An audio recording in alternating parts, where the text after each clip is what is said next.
20해 만의 첫사랑, 그리고 그녀의 집 앞에서 마주친 진실. 그날 나는 평소처럼 아이들을 등원시키고 집으로 돌아오던 길이었다. 골목 끝 작은 카페 앞에서 휴대폰이 울렸다. 몇 년 동안 바꾸지 않았던 익숙한 벨소리였다. 그런데 이상하게도 그 순간 심장이 세게 뛰었다. 마치 오래전에 잊었다고 믿었던 누군가가 갑자기 눈앞에 나타날 것 같은 느낌. 전화를 받으려다 멈칫했다. 화면에 뜬 이름이었다. 윤재현. 20년 전 내 첫사랑. 그리고 내 청춘에서 가장 아프게 남은 이름. 나는 몇 초 동안 화면만 바라봤다.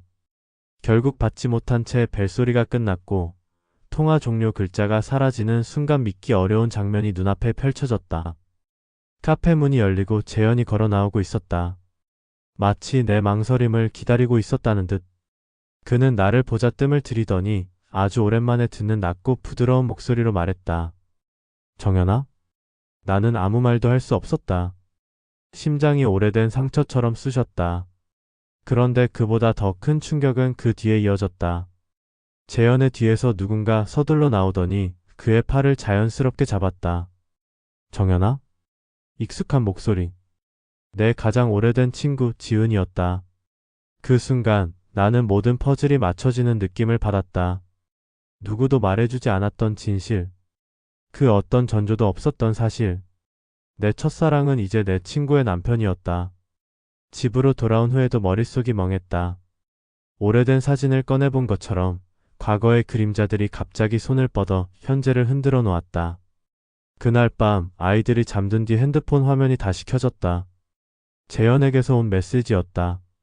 오늘 너무 놀랐지? 할 말이 많아. 시간 괜찮으면 잠깐이라도 볼 수 있을까? 나는 답장을 하지 않았다. 하지만 내 마음은 어느새 20년 전으로 끌려가고 있었다. 재현을 처음 좋아했을 때의 설렘, 그가 떠나던 순간에 얼어붙은 공기, 그리고 아무 이유도 듣지 못한 채 덩그러니 남겨졌던 20살의 나. 대학 시절 나는 재현을 좋아했다. 좋아한다는 말로는 부족했다. 그 시절에 내가 가진 모든 감정이 그에게 머물러 있었다. 그런데 졸업을 얼마 남기지 않고 그는 예고도 없이 이별을 말했다. 미안해. 너랑 더 이상 같은 미래를 그릴 자신이 없어. 그 말의 의미를 묻지 못했다. 그때 나는 너무 어렸고 상처받기 싫었고 자존심이 강했다. 그가 왜 떠나는지 어떤 사정이 있었는지 나중에서야 들었다. 집안이 무너지고 있었고 그는 자신이 선택하지 않은 길을 억지로 살아야 했다는 걸. 하지만 나는 이미 마음을 닫고 멀리 떠나버린 뒤였다. 그리고 어느 날 지은이 내게 연락했다. 정연아, 주말에 집으로 와. 소개해줄 사람이 있어. 그녀가 그런 말을 한 건 처음이 아니었다. 그래서 나는 아무 의심 없이 갔다. 그런데 그 자리에 앉아있는 소개해줄 사람이 재현이었다. 지은은 아무것도 모른 채 미소 짓고 있었다. 그 순간 나는 모든 걸 알아버렸다.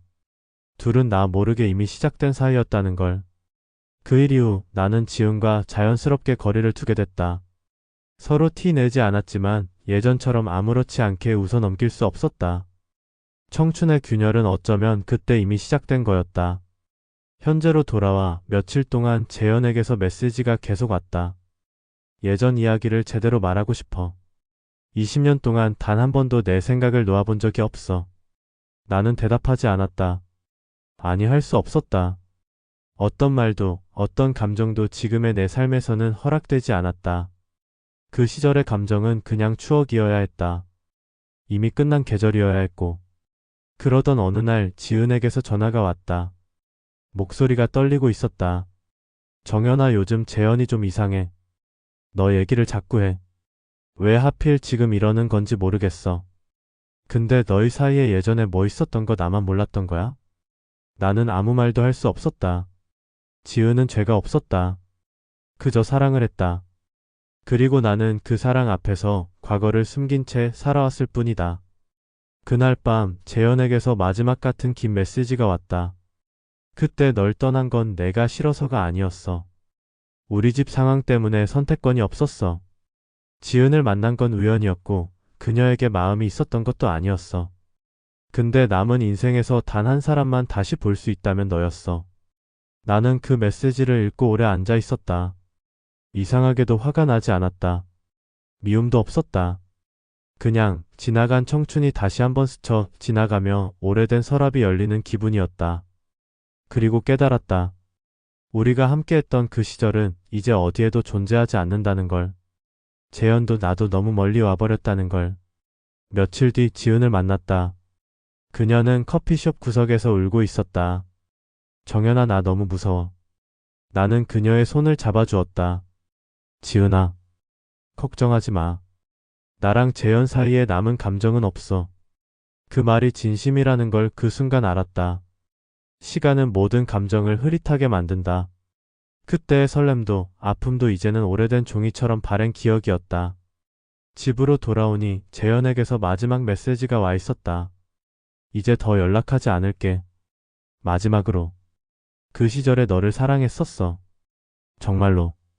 나는 휴대폰을 내려놓고 창밖을 바라봤다. 봄비가 내리고 있었다.